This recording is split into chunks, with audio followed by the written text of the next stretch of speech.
O Brasil possui a segunda maior população negra do mundo. 55% da população brasileira é formada por negros descendentes de povos africanos trazidos para cá.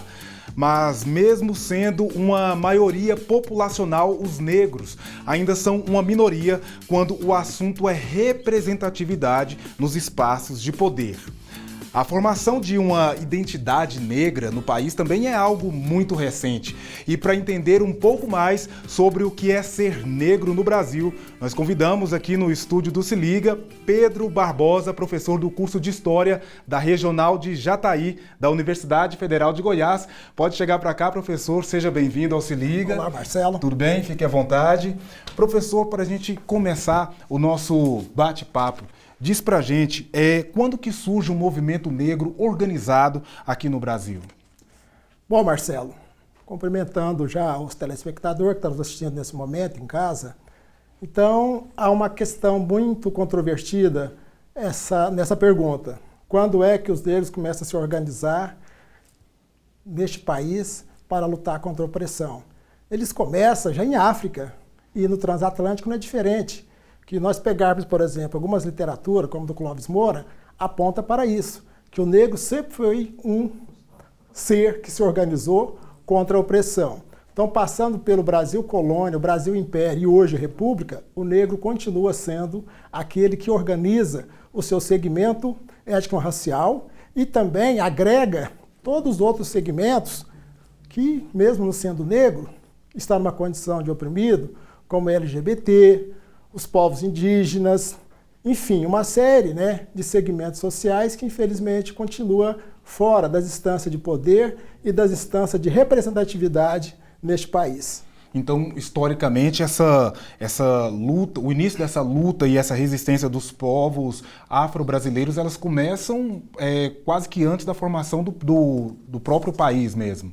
Lá Exatamente, porque no próprio continente africano nós vamos assistir o quê? Historicamente, desde do século XVI, século XV, a organização dos negros contra essa condição extremamente perversa que a sociedade, através daquilo que se domina a sociedade moderna, inaugura uma coisa extremamente perversa, não só para o povo negro, mas para toda a humanidade, que é a reinvenção e a reorganização do trabalho e da exploração da mão escrava.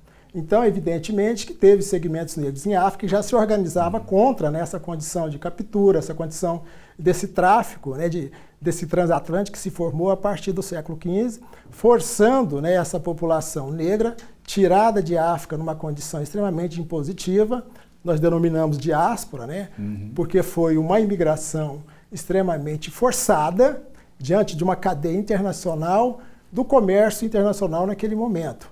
Então, a partir desse momento, o negro começa a se organizar a partir do quê? A partir das suas rebeliões, ou seja, elas individuais ou mesmo coletivas. E traz essas experiências de luta para cá. Isso permanece no período colonial, no período imperial e atualmente na República.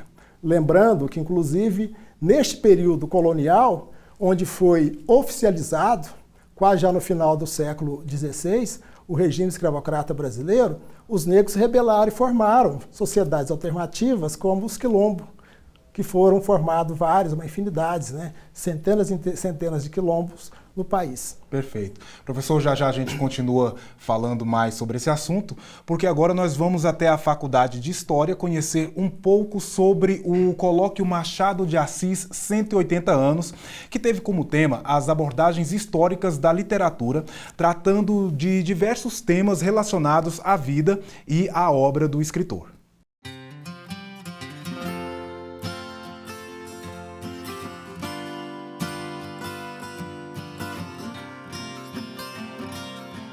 O Colóquio Machado de Assis, ele se aproveitou desse momento, dessa efeméride, da comemoração dos 180 anos do nascimento do Machado de Assis, para reunir pesquisadores da área de letras e da área de história para discutirem interpretações, estudos sobre a obra do Machado de Assis de um ponto de vista histórico. Do lado das letras, então, nós tivemos professores da Universidade de São Paulo, da Universidade de Unesp, Franca e do Instituto Federal do Paraná. Do lado da história, nós tivemos dois professores aqui da Universidade Federal, e da Universidade Federal de Uberlândia, o professor Lannister Esteves. Essa questão da identidade racial do Machado de Assis, ela é uma questão complexa, né? O que a gente tem, né, para discutir é no período pós-morte do Machado de Assis. Então, logo imediatamente após a morte dele, há um texto do José Veríssimo, que é um grande crítico literário do final do século XIX, em que ele, escrevendo o obituário do Machado, ele diz que o Machado, embora mulato, na verdade foi um grego da melhor espécie. E o Joaquim Nabuco, ele escreve em seguida uma carta para o José Veríssimo dizendo que ele deveria retirar essa menção ao Machado como sendo mulato. Uma outra referência à cor dele, muito forte, foi feita por um outro grande crítico, historiador da literatura do século XIX, que é o Silvio Romero, e é uma obra que é muito, muito pejorativa, né? Uma obra principalmente de ataque, não de análise da obra do Machado de Assis. Então, um pouco também esse processo, vamos dizer assim, de embranquecimento do Machado, nesse contexto ali do início do século XX, tem a ver quase com uma visão um pouco de reparação dessa injúria que ele teria sofrido. Agora, isso vai mudar de figura na década de 30, quando há também uma mudança na discussão sobre identidade nacional, né, brasileira, e o próprio Estado brasileiro, sob a era Vargas, um Estado novo, vai promover essa nova visão da identidade nacional, né, da miscigenação como sendo um fator positivo, né? E o Machado então transformado no brasileiro exemplar, também pelo fato de ele ser mestiço. Como é que, em determinado momento, você tem uma leitura que embranquece o Machado, depois uma outra leitura que o transforma no brasileiro exemplar porque ele é mestiço, e atualmente a gente tem uma reivindicação do Machado como escritor negro, né? Então, como é que essas classificações, essas discussões, elas se colocam historicamente?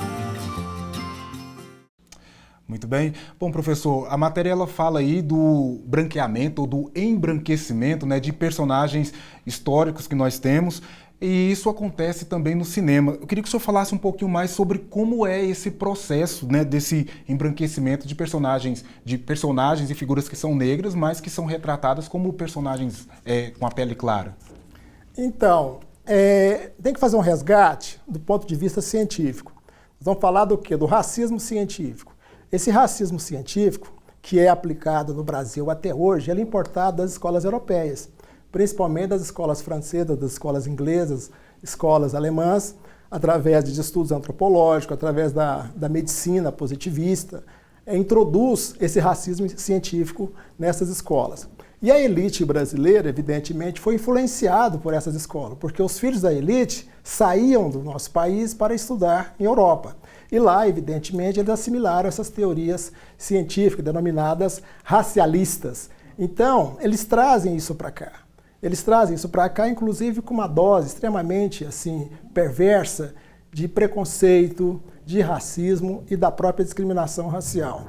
Ao ponto, por exemplo, de formar teorias, né, eugenista, como foi o arianismo, que já foi preconizado muito antes, lá no século XIX, antes do século XX, quando os povos alemão e o mundo inteiro conheceu através do partido nazista chefiado por Adolf Hitler, sim, que combinou com a Segunda Guerra Mundial. Portanto, essas teorias trazidas para cá serviram, inclusive, de projeto nacional para criar uma nova nação. Porque essas do ponto de vista, né, ético, do ponto de vista da sua plasticidade e do seu fenótipo. Ou seja, buscaram insistentemente o embranquecimento da população. Para o telespectador que está em casa nesse momento nos assistindo, basta pesquisar algumas literaturas. Posso citar aqui da historiadora e antropóloga Lila Schwartz, que trata isso lá no Espetáculo das Raças.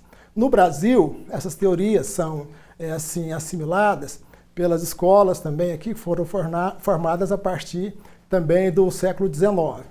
Então, dentre os homens de ciência, como trata Nina Rodrigues, aliás, como trata Lila Schwartz, que teve Nina Rodrigues, Silvio Romero, entre outros, que buscaram introduzir o embranquecimento do país, inclusive para dar essa roupagem da democracia racial que ainda persiste no nosso meio, e é um tratado extremamente perverso para a população negra e também indígena. Perfeito, professor.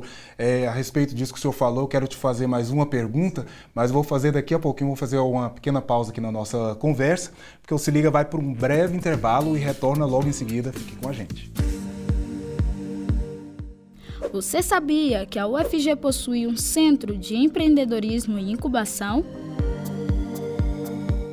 O Centro de Empreendedorismo e Incubação da UFG visa promover o empreendedorismo e a inovação tecnológica na universidade, por meio de cursos, oficinas e palestras para a comunidade acadêmica e empresas. O SEI conta com 2 unidades, uma situada no setor leste universitário e outra no Parque Tecnológico Samambaia, no campus Samambaia. Informações pelo telefone 3209-6034 ou pelo site do SEI.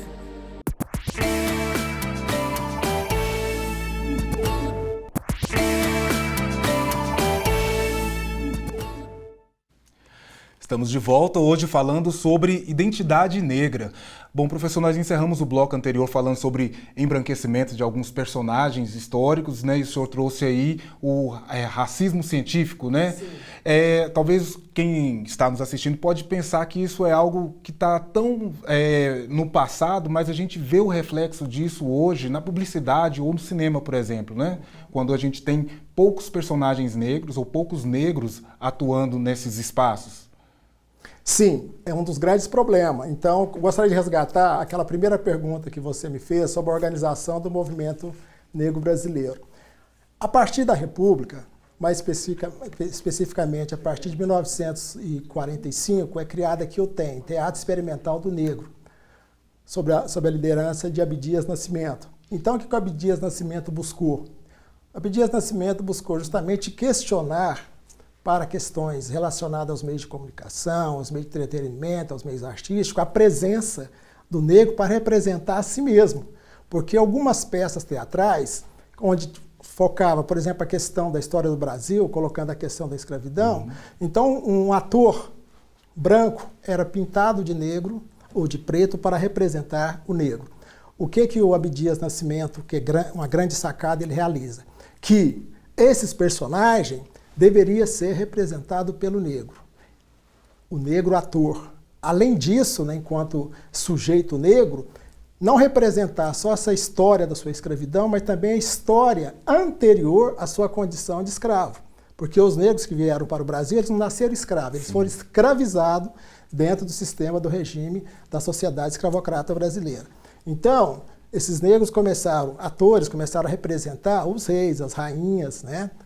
As atrizes Sim. também, as rainhas, ou seja, os intelectuais, os cientistas negros, a intelectualidade negra africana, de diversos países, para que, né, mostrasse que realmente o negro é um sujeito histórico.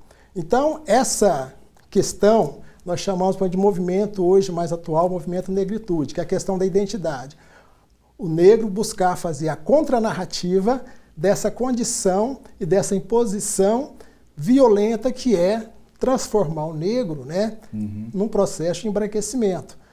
No bloco passado, anterior, você já havia citado Machado de Assis. Sim. Machado de Assis é afrodescendente, mas como ele aparece, né, fenotipicamente nas fotografias, ele aparece como uma pessoa quase branca, né, ou com tons claros.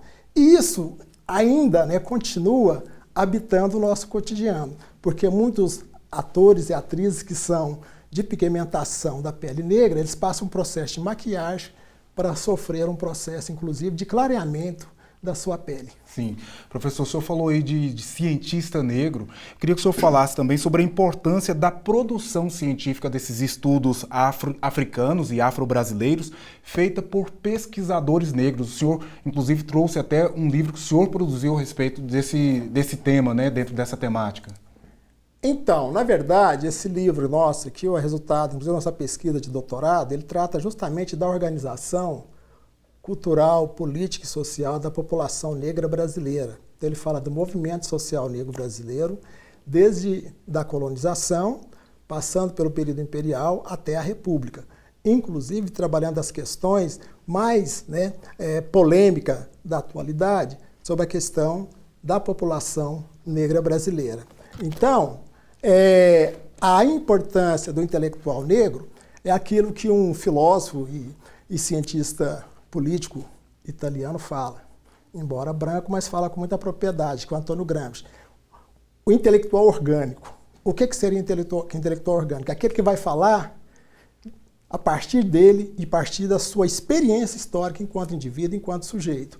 Então, os intelectuais negros vão mostrar a verdadeira história do povo negro no Brasil, inclusive a verdadeira história de África, a verdadeira história dos afro-brasileiros e a contribuição, inclusive, dos africanos e afro-brasileiros para a formação dessa população, inclusive desmistificando uma série de mitos que, infelizmente, ainda persiste, a partir do momento que, por exemplo, o meio científico desconsidera, inclusive, o processo de sujeito da população negra enquanto seres dotados de poder cognitivo e de intelectualidade. Pensando ainda nessa produção científica feita por negros, eu queria que o senhor falasse sobre duas coisas: a importância da reserva de vagas para negros, algo que ainda é muito questionado, e também a importância da formação superior, não só para a população negra, mas para toda a população. Então, a partir do momento que a população negra, numa quantidade assim mais significativa, chega no ensino superior, ela começa a se organizar, inclusive, no meio acadêmico. E por volta, mais ou menos, do final dos anos de 1990, início de 2000, começa um movimento dentro das instituições de ensino superior, onde já está a presença de intelectuais negros. Aí é criada a Associação Brasileira de Pesquisadores Negros e Negras do Brasil, que é a BPN. E a BPN, inclusive, tem uma revista que ela acontece de 3 em 3 meses, a sua publicação, e é um espaço justamente para que essa intelectualidade negra possa mostrar suas pesquisas e mostrar os resultados dessas pesquisas enquanto uma solução de buscar uma verdadeira democracia racial.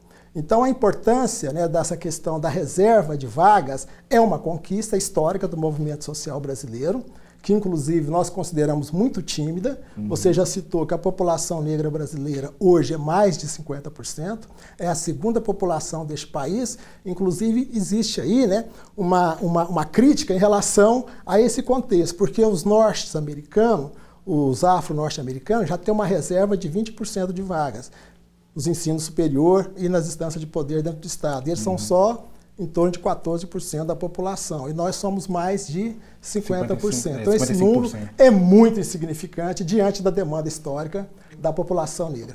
Perfeito. Professor, vamos fazer mais um breve intervalo aqui na nossa conversa. Daqui a pouco a gente continua. Um rápido intervalo. Se liga, volta já, não saia daí.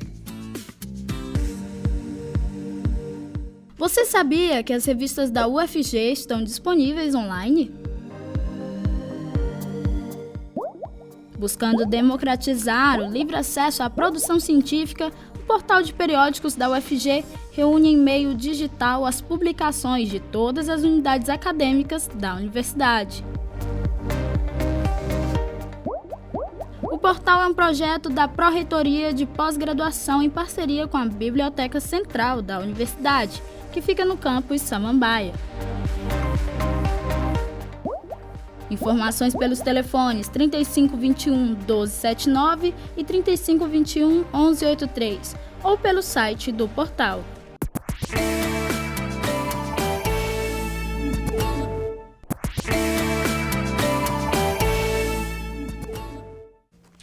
Se Liga está de volta neste último bloco, conversando um pouco mais sobre identidade negra com o professor Pedro Barbosa. Bom, professor, nosso tempo está bem curtinho para a gente encerrar esse bloco, mas eu ainda quero tentar te fazer duas perguntas. Uma é sobre a importância da representatividade negra na política, no Senado, na Câmara, nas prefeituras, Então, o que ocorre? No Brasil, no Congresso Nacional, são 513 deputados e deputadas federais. Deste contingente, a representação negra é abaixo da metade. São 100 e poucos, 113, salvo engano. Então, essa representação ainda está muito distante de uma demanda histórica que essa população necessita. Por que eu estou citando o Congresso Nacional? Porque nós sabemos que ali que é justamente, né, criado as leis, ou seja, os representantes recebem, né, as reivindicações, demandas, né? As demandas da população negra para formular as leis. E quem é que vai votar e quem é que vai apresentar esses projetos. Então, por isso que nós questionamos. Vamos citar um exemplo. Estatuto da Igualdade Racial. Ficou 10 anos tramitando na casa para que fosse aprovado. Por quê? Porque existia, naquele momento, uma série de reivindicações levantadas pela população negra, inclusive dentro de um momento da nossa conversa, você falou da representatividade nos meios de comunicação, na mídia.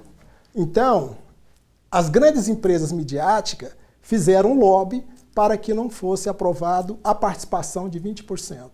Então, ainda, né, temos ainda que enfrentar grandes questões colocadas para a população negra. E, nesse momento, a organização de base da população negra, através do seu movimento social, que é o Movimento Social Negro Brasileiro, é extremamente importante para que essa representatividade aumente. Certo. Para que a gente tenha mais candidatos negros, para que a gente tenha mais políticos negros, é importante também a gente trabalhar essa conscientização, essa formação dessa identidade negra lá na educação infantil. E aí eu queria que o senhor também, talvez, se desse tempo, citar a Lei 10.639 de 2003, né, que fala sobre o ensino obrigatório da história e da cultura afro-brasileira e africana nas escolas. A obrigatoriedade da história da cultura africana e afro-brasileira, o Estado só sanciona em 2003. E essa luta histórica, ela vem desde o processo, né, da abolição. Já tinha os ensaios pré-abolição e na pós-abolição, a Lei 10.639 começa a ser colocada pela população negra. O Estado só vai sancionar, e com todas as deficiências que ainda persistem, que é mais de uma década que essa lei está aí, e os ensinos, né, do Brasil ainda não cumprem na sua íntegra por uma série de problemas. Um deles, por exemplo, é a consciência política de educadores e também o compromisso de educadores para que essa lei seja realmente colocada em prática, para que tenha formação de uma nova percepção, de uma nova concepção do que é a realidade da sociedade brasileira. Certo, talvez começando agora a gente vai demorar um tempo ainda para que a gente chegue no ideal aí. Então, algumas iniciativas, enquanto ações afirmativas, já são praticadas. Por exemplo, eu sou professor do Departamento de História da Regional Jataí.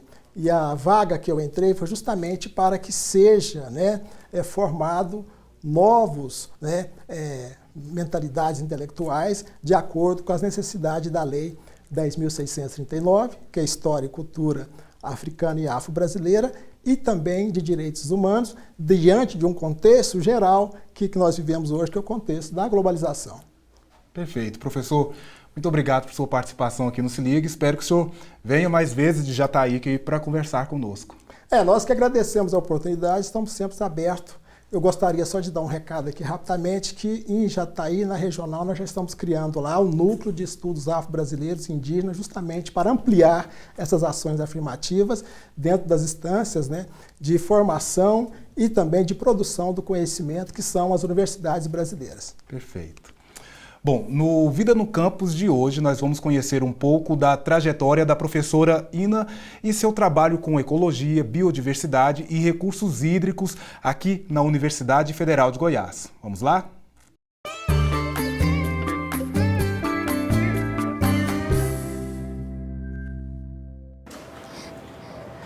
Meu nome é Ina Nogueira, sou professora de Botânica do Instituto de Ciências Biológicas.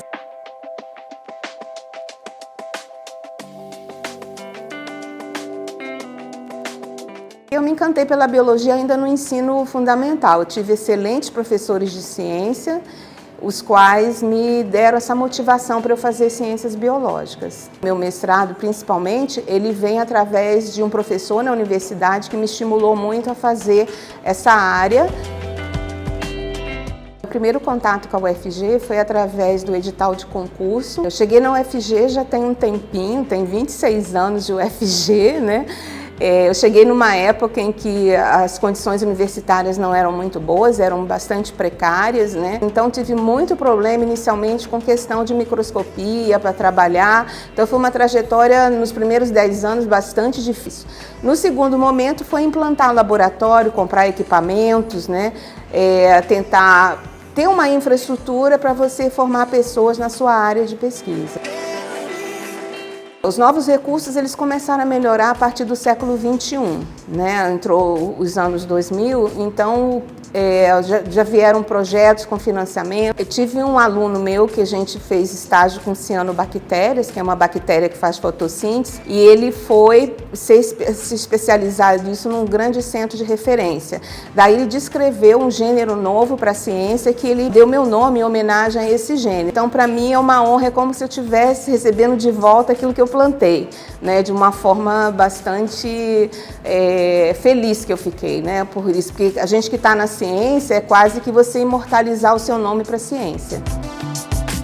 Na universidade pública e gratuita, a gente consegue ir com seus sonhos além do que você possa imaginar. Então você pode trabalhar livremente com o pensar científico.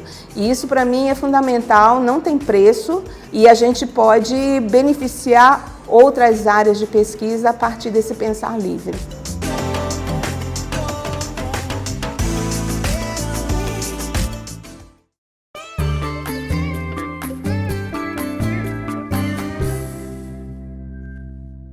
Se liga na UFG de hoje fica por aqui, mas continue com a gente. Acompanhe a nossa programação também pelo site, redes sociais e aplicativo da TV UFG. É só baixar pelo Google Play. Aproveite e deixe também o seu comentário, crítica ou sugestão. Até a próxima. Tchau, tchau.